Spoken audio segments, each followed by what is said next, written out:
दरबार पर आके दर्शन हो गए थी, नहीं तो नहीं ऐसा तो नहीं, मैं वहीं रहता हूँ फील्ड में, ऐसी बात नहीं है। नहीं वो कौन बटन देखा नहीं नहीं, ये तो हमारे दरवाजे ताले होते नहीं, खुले होते। ये तो परमात्मा ने सही कर दिया, ये तो आश्रम बना दिया और हमारा दर्शन हो गया आपके लिए जी। राम राम जी। अच्छा जी, इस आश्रम में आपका आने का मकसद जी? तो मैं तो इस आश्रम में आज नहीं आ रहा जी, मैं तो लगभग 10 साल से ज्यादा हो गए मुझे जी आते जाते हुए। मेरा व्यक्तिगत अटैचमेंट है भाई वीरेंद्र से, इनसे जी।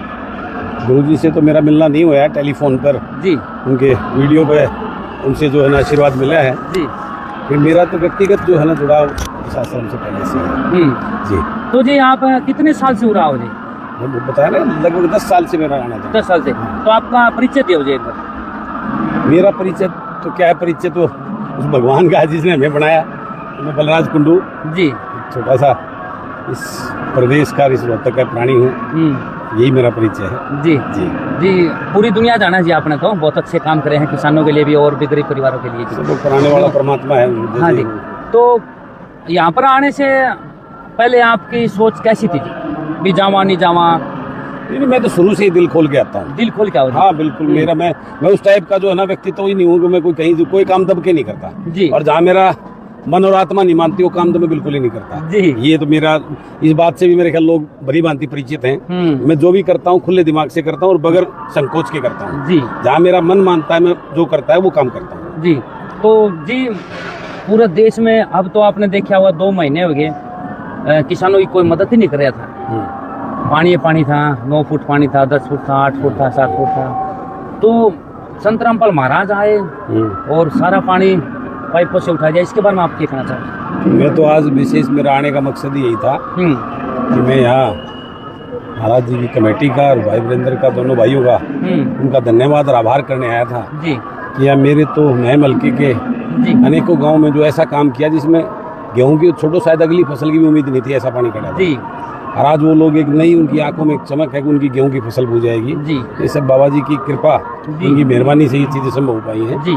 और ऐसा काम बाबा जी ने किया है जहाँ सरकार करने में जो न विफल हो चुकी थी वो काम बाबा जी ने करके दिखा दिया जी। और ये मेरे नए हल्के के अलावा जो मुझे ज्ञात हुआ है अड़ोस पड़ोस के भी हल्कों में कि मेरे ख्याल 300-400 गाँव का जो ना जो ज़्यादा पानी से प्रभावित थे या जहाँ पानी भरा हुआ था उन गाँव में 300-400 हरियाणा प्रदेश के गाँव का पानी जो है ना बाबा जी ने निकलवाने का काम जी।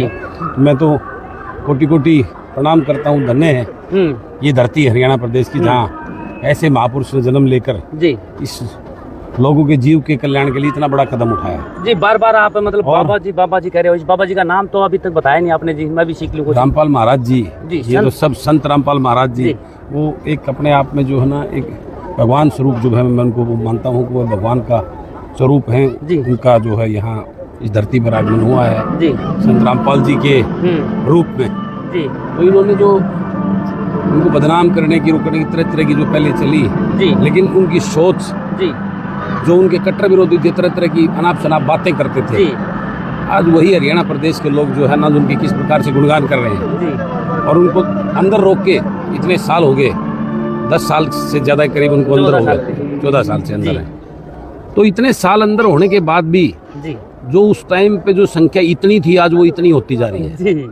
ये अपने आप में करिश्माएं तो है ना, ठीक बात। ये चीजें उनको दिखाती कि वो कितनी बड़ी शख्सियत है जी। और उनका जन्म जो है ना इस जीव के कल्याण के लिए, इसको सच्चा मार्ग दर्शाने के लिए संत जी रामपाल जी महाराज जी परम आदरणीय पूजनीय जी, उनका आगमन इस संसार में उस धरती पर हुआ है जी।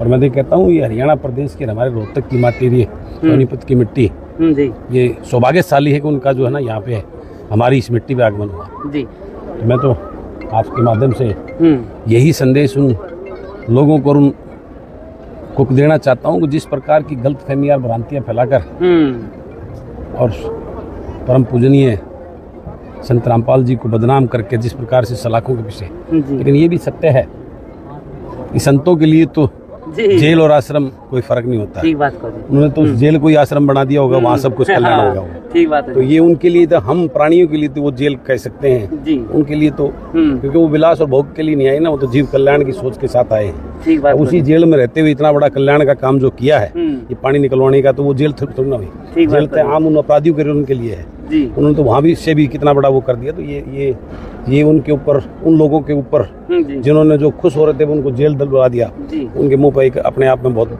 बड़ा एक करारा तमाचा भी है। ठीक बात कहो जी। ठीक है, जी। तो ये तो समय दिखाई रहा है और बताएगा। अभी उनके आश्रम पहले छीने गए तो पहले थोड़े से थे, फिर और बढ़ गए, फिर दोबारा छीने गए तो कितने बढ़ गए, और करेंगे तो ये पूरे संसार में सृष्टि में हो जाएंगे। ये तो कहने की बात है। ठीक बात कहो जी। मैं तो आपके माध्यम से इस संसार के लोगों को यही, इस प्रदेश के लोगों को यही कहना चाहता हूँ, इस बात से सीख लेकर अपनी आंखें खोलने का काम करें। तो जी मेरे मन में एक सवाल और आ गया, वैसे नहीं पूछना चाहिए।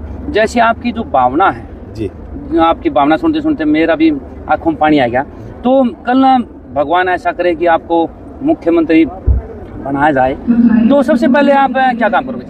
देखो ऐसा है जी, मैं करने में और बोलने में विश्वास कम रखता हूँ, मैं करने में विश्वास करता हूँ। जब ऐसा वक्त आएगा तो करके दिखाएंगे। करके दिखाएं जी। धन्यवाद जी, धन्यवाद जी, धन्यवाद।